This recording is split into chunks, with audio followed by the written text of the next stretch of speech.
Okie doke. For today's broadcast, we'll get right to work because it should be great. Today's program, this person, I believe she can correct me if I'm wrong. I believe she found the cows because she had Trojan Horse, Death of a Dark Nation. She had that book. Thought it was great, was recommending it to other friends, telling other black people that they should check out this work. And she was searching on the internet, and she found the program. Of course, one of the co-authors, Pam, she's been on this program repeatedly, and I guess she found out about the program, told some other people as well. She listened, and I think she heard the program with the Irritated Genie one of the times that he was here, and she responded. She mailed the folks at War on the Horizon about things she could do to work against racism, white supremacy. The good folks at War on the Horizon had their suggestions. I had my own suggestions, and one of them was to come on this program and share constructive information. At first, she was not willing, but she changed her mind and decided that she would give it a try and come hang out with us. And there you go. So we'll chat about her blog, her views on racism, white supremacy. Hopefully it will be constructive. We're not even doing names. Just we have a white female, of course, a racist, white supremacist suspect, suspected racist, white supremacist. Are you with us? Yes, I am. Outstanding. Outstanding. We can hear you loud and clear. Thank you for taking some time out of your schedule to speak with us. No problem. Glad to. For, I guess, reference, how would you like to be referenced for the broadcast? We can do names, or I'm comfortable even sticking with suspected racist white supremacists. It's up to you. You can just call me Joanna. Joanna? Yes. Okay. Go with Joanna. I guess, one, did I get that accurate in terms of how you found out about the program? Yes. Okay. Is there any background information you would like to share with listeners before we get started? I'm sorry, I'm a little nervous. I'm not used to, speaking publicly, so I think I'd be more comfortable answering questions. We will have questions. Don't worry. Okay. As we begin every program, you are a white woman, already stated, correct? Yes. Okay. This program, context of white supremacy, I have unfortunately concluded that we are in a global system of racism, white supremacy. I use those two terms interchangeably. I use the same definition for both terms. That definition is as follows: a global system of people who classify themselves as white and are dedicated to abusing and or subjugating everyone in the known universe whom they classify as not white. Do you believe that such a system exists, and do you believe that definition is accurate? Absolutely, I believe it exists, yes. And yes, I believe that definition is accurate. Outstanding. I actually had an interesting conversation on another blog with someone yesterday who, it was a black man who was saying there is no system of white supremacy. And he seemed to be using the word supremacy and superiority interchangeably. Hello? I'm sorry. I thought that was a mistake because I don't think that by saying that there's a global system of white supremacy that you're saying that there's white superiority, but that's what he was trying to tell me he was getting from that. Very interesting. That is why I consistently point out on this program, words and definitions are very important, essential, I would say, when you really get serious about working against racism, white supremacy, just being clear about terms. Those are two different terms, two different meanings. That's why I begin every program, definition, unless the guest has been with us before and we've already got that taken care of. But and it also highlights what I've said consistently, The system has done such a good job. You have a lot of non-white people, black people, who are very confused, who don't even think such a system exists. Your team, white people, have done such a good job. Many of us are confused and have no idea what is happening on the planet, and will argue you night and day until they're blue in the face that such a system does not exist. Tragic. Yeah. I've actually seen that quite frequently. Me too. Are you a racist? Honestly, I don't know.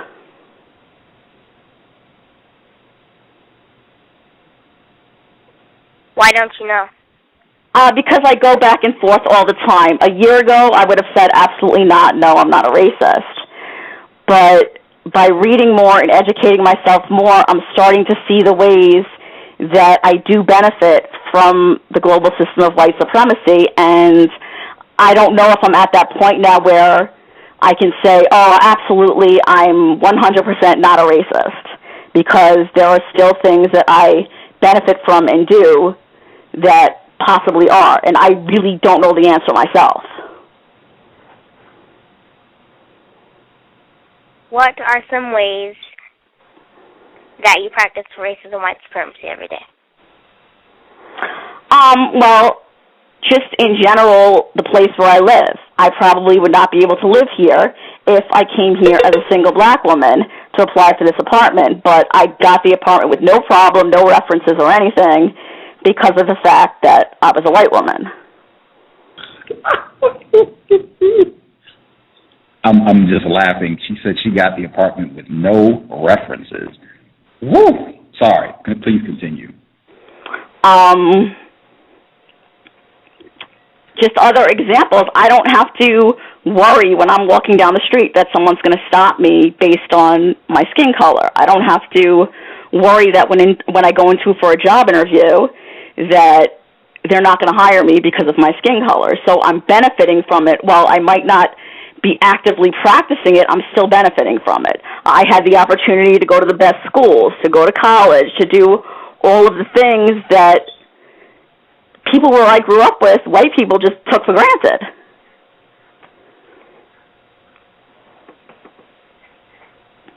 How do white people keep information from non-white people?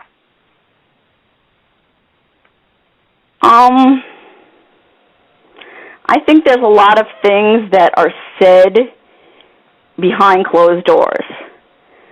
There's a lot of things, like I try not to be with my family too much, but when I am with them, they'll talk about things that they wouldn't talk about when there are other people in the room. When they think, oh, there's only white people around, so I could say whatever I want. So, and they know very well that they wouldn't express the same things if there was a non-white person in the room. Context of white supremacy. I want to go back to the question about, are you a racist? Excellent question from Justice. Very important question. And you said you didn't know. Definitions, I have found, provide a lot of clarity. The definition that I use for a racist white supremacist is a white person who directly and or indirectly, consciously and or unconsciously mistreats a person or persons because he, she, they are not white. By that definition, would you qualify as a racist white supremacist?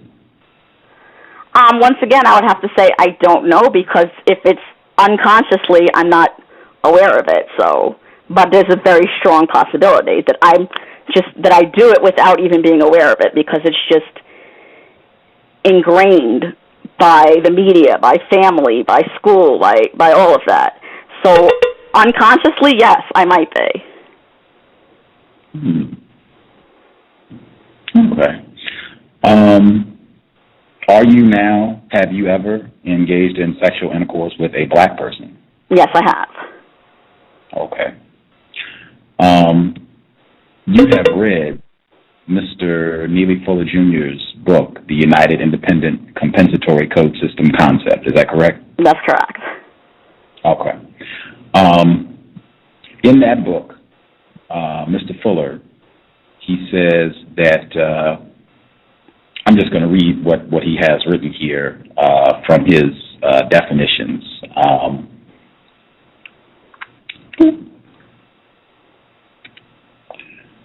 Maximum act of racist aggression. Pulling that up. Okay. Maximum racist aggression. This is number 3 that qualifies as maximum racist aggression.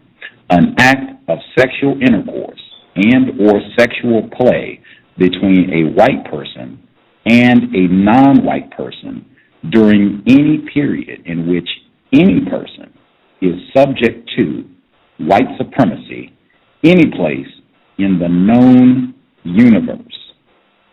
I assume, since you've read the book, this is not the first time that you have heard this. Is that correct? That's correct, which on the main page for your show, you had quoted part of my blog that I had written right after I had read that book, which it kind of put me into this mindset of wondering about myself and wondering, like I said, a year ago, I would have said, oh, no, absolutely, I'm not racist, but that was one of the major things that made me start thinking and reconsidering and wondering if I'm really, doing something wrong. He doesn't just say that this is, incorrect. He says this is a maximum act of racist aggression. And in fact, one of the other definitions or terms and definitions that he has to this behavior, an adulterer, the definition that he has in the code book for an adulterer is a white supremacist. And then if you go down a little bit further, it is any white person who engages in sexual intercourse and or sexual play with any non-white person during any period in which any person is directly or indirectly subject to white supremacy any place in the known universe. He's not just saying that this is a little bit incorrect or maybe shouldn't happen. He's saying this is the worst thing a white person can do to a black person under the system of white supremacy. I mean, that's heavyweight. Do you think he's accurate in what he's saying? I don't know. I think, everybody likes to think, oh, I'm different, I'm special. So I've always thought, oh, well, most white women who are in relationships with black men are racist, but that's not me. I'm different. But that book made me think and say, am I really that different? Am I really that special that I could sit there and say, oh, well, it's okay for me, but not for other people? So it's gotten me to the point where I'm kind of questioning myself and wondering, what do I do myself? Am I really, contributing to the problem even more than anybody else? And I'm sitting there talking against it in other cases, but am I doing the same thing? I don't know if I'm making sense. I'll let the listeners judge if you are making sense as a suspected white supremacist. The blog, I want to read that portion for any of the folks who are listening and you're not listening at Blog Talk Radio or you were not able to read the description. This is on her blog, and you can just click the link where it says blog, and it'll take you to her blog site. You can read this particular post, and she has a lot of other posts that are about racism. It says, Neely Fuller Jr. basically says that if you are white and you are romantically, sexually involved with a non-white person, you are guilty of being the worst kind of racist. He likens it to an adult being involved with a child because of the power differential. He says that a white person who is romantically connected with a non-white person is contributing to that person's confusion and self-hatred, and that any children produced from that union will be hopelessly lost in terms of self-identity. I want to just go paragraph by paragraph and kind of get your feedback. Just the paragraph that I just read, do you see the logic in what he's saying, particularly when he likens a white person like yourself engaging in sexual intercourse with a black person to pedophilia, an adult engaging in sexual intercourse with a child? Do you see the logic in what he's saying? I do see it, and I actually, someone who read my blog actually sent me a book that I absolutely did not want to read just because of the title, but after reading it, I started thinking on this even more. It was called Why Black Men Love White Women, and it was basically talking about the historical things, the historical facts, and the racism and all of the psychological trauma that contributes to interracial relationships, and that made me think about it even more and start questioning even more, like, what am I doing? Why am I doing this? Am I a racist? I'm sorry? That was a question. Am I a racist? Did that pop into your head? Am I practicing racism, white supremacy in the worst way by engaging in sexual intercourse with a black person? Did that thought pop into your mind? Absolutely. Okay. That book is by Rajan Persad, is it not? Yes. Okay. He has been on this program as well, just for folks who are listening.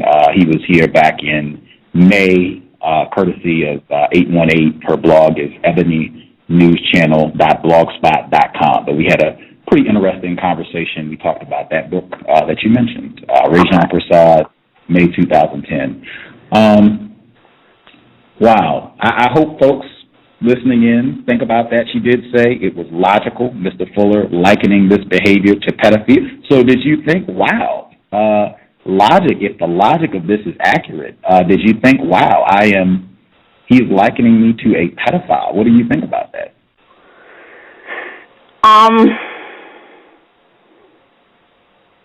I don't know. It kind of, again, it just makes me more contemplative and more thinking about things, and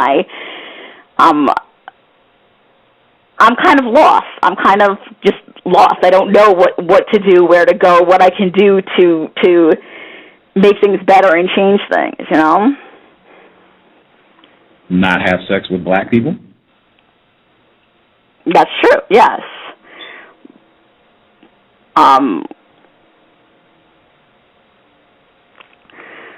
I guess that would be the only choice, yeah.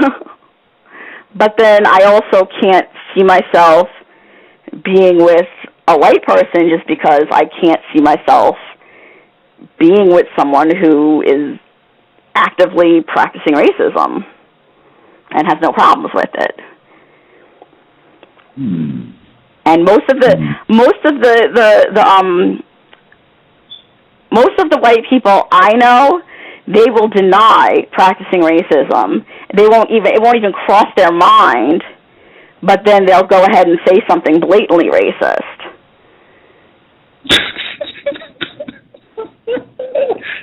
I'm laughing because I'm thinking this is just like you. In my view, having sex with a black person is a blatant maximum act of racism.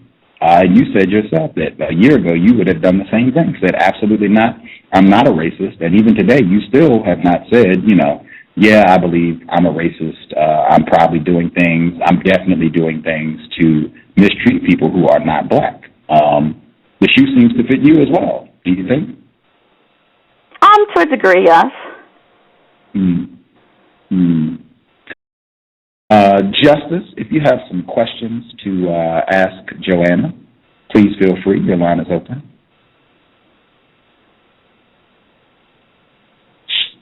What do you want to do with the black males you are tragically arranged with?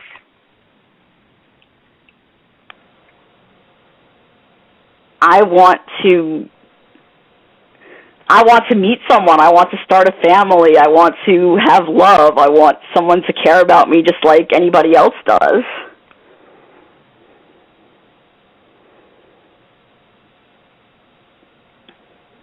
Why do you only date black men?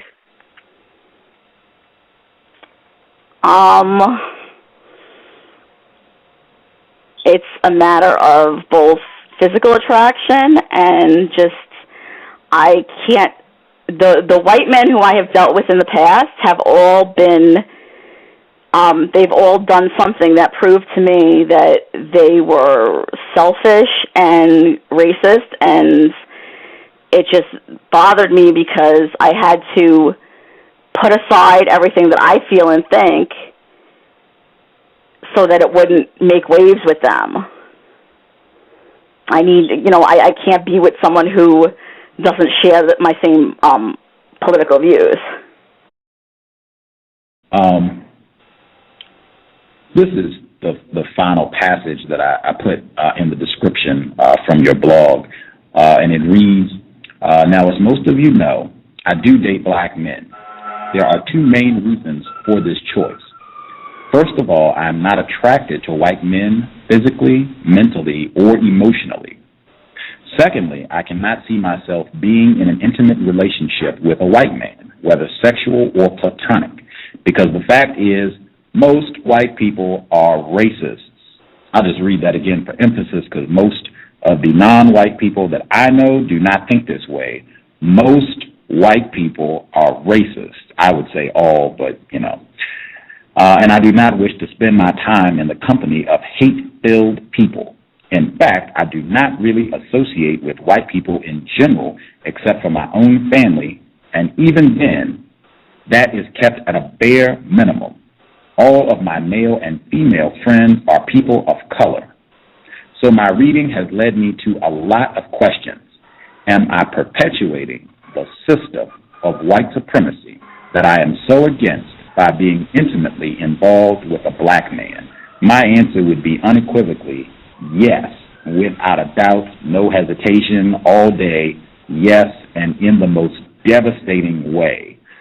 Do you think the black male or any of the black males that you have been sexually involved with, do you think that they suspect you of being a racist white supremacist? No.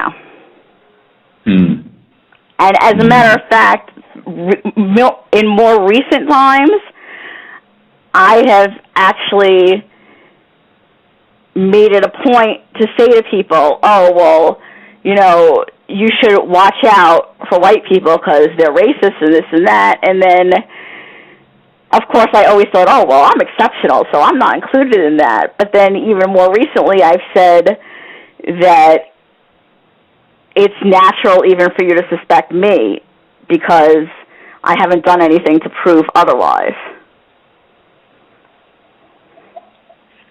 And they say? Most of the time they say, oh, well, you think about racism too much. It's never going to end, so you should just stop talking about it.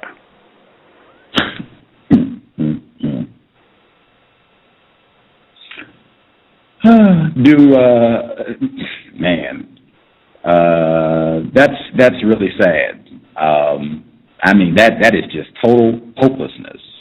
Would you agree? Pretty much, yeah. Okay. Do you think you, a white person being sexually engaged with them, is contributing to that really pathetic mind state and their total confusion about racism, white supremacy, and not even being suspicious of you? Thinking about it more now, I'm starting to think that maybe that's true. Before, I always thought, I don't know if you read, there was another post on my blog about interracial relationships, and basically in it I'm saying that, and this was, I believe it was before I read the Code and Trojan Horse, and I was saying, oh, well, if a white person's in an interracial relationship, they should be a conscious white person and be dedicated to ending racism and this and that. So I always thought, well, it's okay in certain exceptions. And, after reading the Code, I started thinking, well, maybe I'm wrong. But then I tried to wiggle out of it by saying, oh, well, he does say in the Code, use what you feel you could use and then leave out the rest. So but it's just an excuse. It's just, oh, well, I don't want to have to stop doing what I'm doing, so I'm just going to, make exceptions for myself. And it is ridiculous and hypocritical. I admit that. Racist, I would say, racist, white supremacist. It's standard racist, white supremacist behavior, I would say. And I also want to make sure I highlight this. The code, Mr. Fuller's book, is not intended for white people. He's been very clear about that. That book is not intended for white people.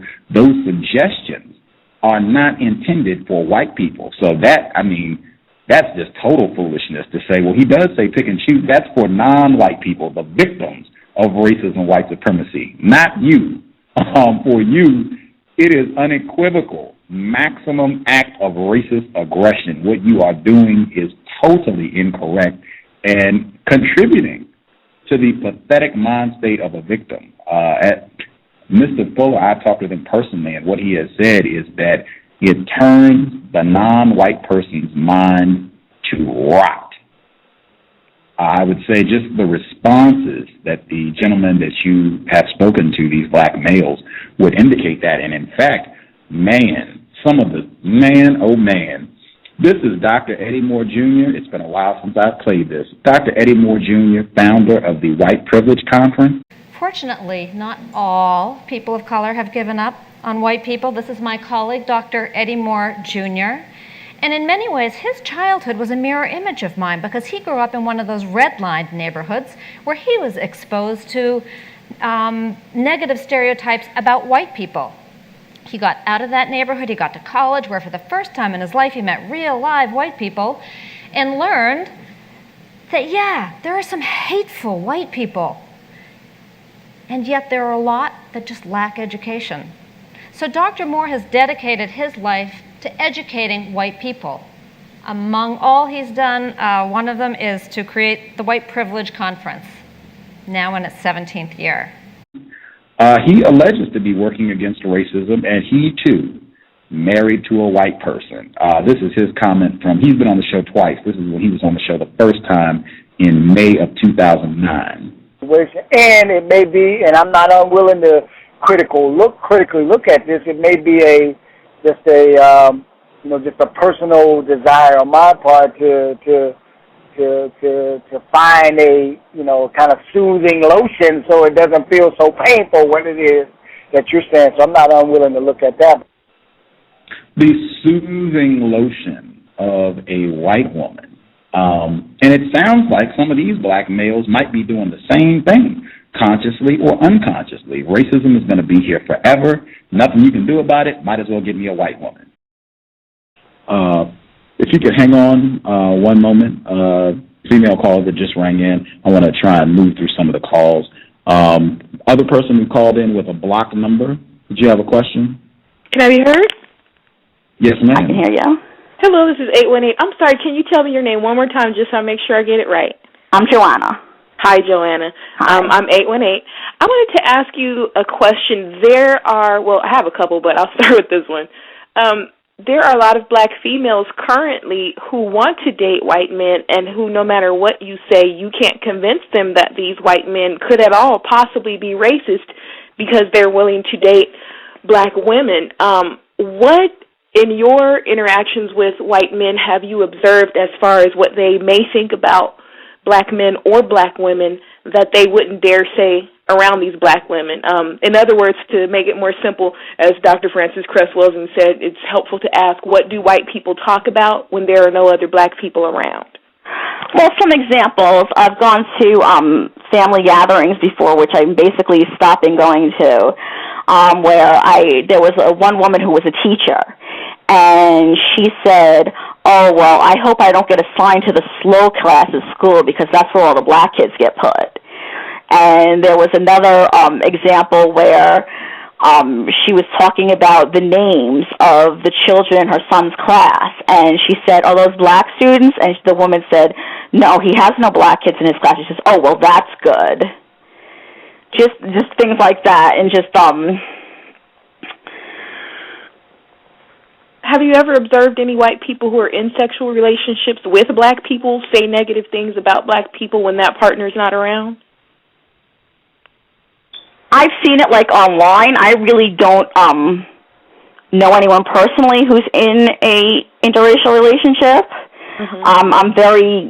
I'm very much to myself. I don't really have a lot of people that I associate with. I have a few close friends that I talk to on a regular basis, so I'm not out there associating with a whole lot of people. So I haven't seen that myself, but I've seen it online. I've seen essays online. I've seen things like that. I've seen things on television and stuff like that. Computer vibe. Thank you. Outstanding. Vickers, go right ahead. Oh, yes. Can I be heard? Loud and clear. Oh, yes. I just had two quick questions to your guest. The first one is, what nationality or quote-unquote ethnicity of white are you? I'm Italian. Okay. And secondly, I would want to just ask, I guess a lot of callers asked it but never really got specific about it. What physical characteristic of black males are you attracted to? Because you said that, it's a physical attraction, yet they all look differently. So what is it that's, physically attractive about black males, physically?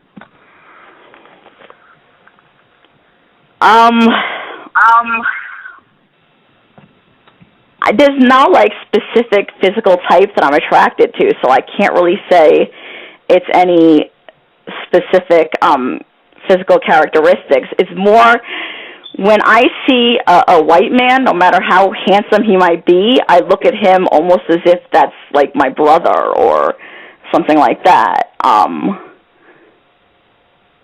And that could be influenced by the things that I experienced in my life.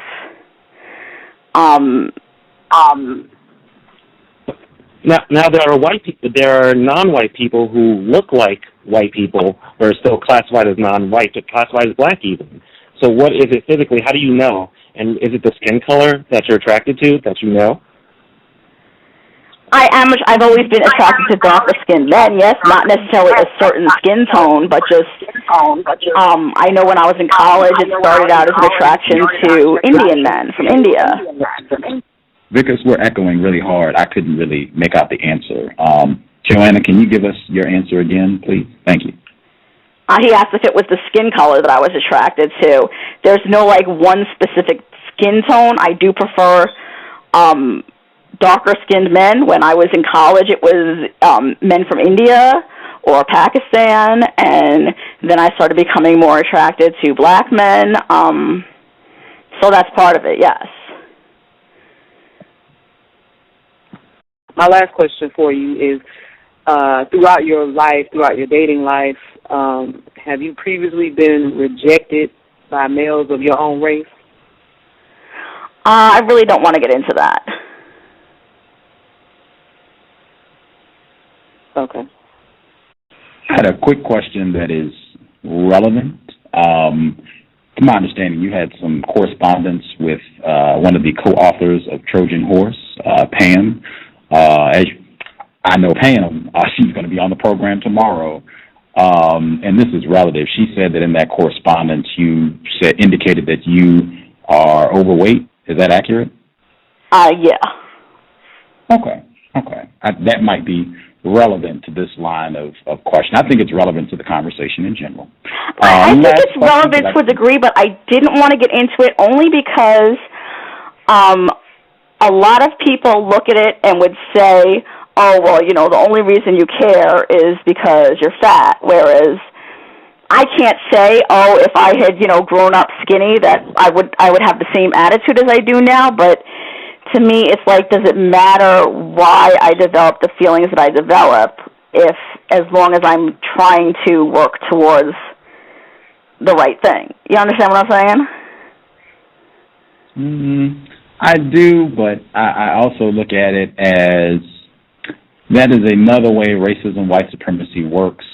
Someone who might be overweight might subtract points in terms of other white people, other white males being sexually interested. I can still exploit the fact that I am white in a system of white supremacy by having non-white people find me attractive, a major component of that being just because I'm a white person. I do think that's true. I think it's very logical, and I think it's very relevant to the discussion in general and to the questions that 818 was asking. But I could be incorrect.